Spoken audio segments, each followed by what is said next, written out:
next to Pharaoh. The point is, God chose him, spoke to him when he was 17, but he was not ready.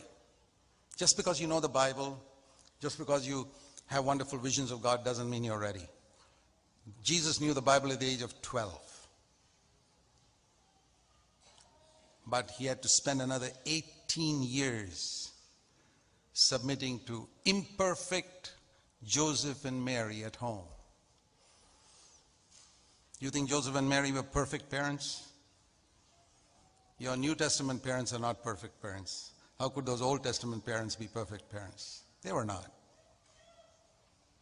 If your New Testament parents fight with each other, do you believe that Joseph and Mary fought with each other?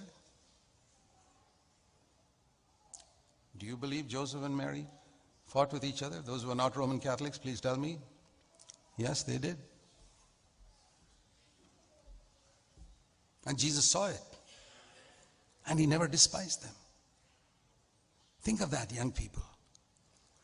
He who was perfect saw imperfection in Joseph and Mary and never despised them. That, if he had despised them, he would have sinned. He could not be a perfect sacrifice for us. That is our example. When you see imperfection in people who are older than you, young man, young woman, don't despise them. Just mind your own business and say, Lord, I'm not here to judge them. You're their judge. I want to live in humility. And that's how Jesus was broken. Joseph and Mary must have asked him to do so many things which he didn't feel like doing. But he did it. That's how he was broken, just like Joseph. Even Jesus had to be broken. Why did he submit? The Bible says he obeyed them all the way when he was at home. It must have been difficult for him. Imagine, for example, Jesus, 12, 13 years old, playing whatever was the equivalent of baseball in Nazareth in those days. I'm sure throughout history, every game is a bat and a ball, some type. So whatever is the equivalent of baseball in Nazareth, and he's out there, and his turn has come to bat. Next, Jesus will come to bat. And at that moment, his mom calls from the house, Jesus, come here, I want you to do some work for me. What would he have said? Hey, Mom, it's my turn to bat. I can't come now. Just hang on. Wait 5 minutes. By 5 minutes, he means 55 minutes. That's how young people are. You know what he'd have done? He'd have dropped his bat and say, hey, fellas, excuse me. You may think I'm crazy, but Mom's called me. Oh, Mama's boy, is it? Well, yeah, you can call me what you like. But I fear God. And I'm going to honor my father and mother. That was Jesus. That's how he lived. He didn't do great miracles. But he obeyed his dad and mom when it was inconvenient.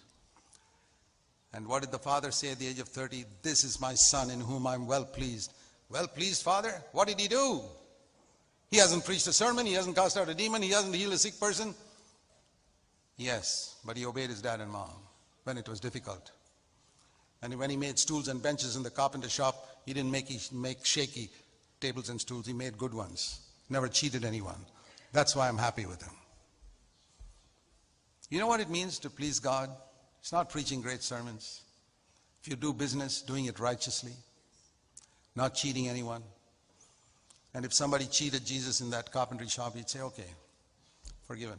I'm not going to fight with you or take you to court. And supposing it's some poor widow asked him to make a stool or something, he went and took it to this widow's house, and the widow would say, how much does it cost? I'd like to give you that as a gift. You think such people will become the richest carpenters in Nazareth? His aim was not to become the richest carpenter in Nazareth, like some of you have an aim to become the richest businessman in town.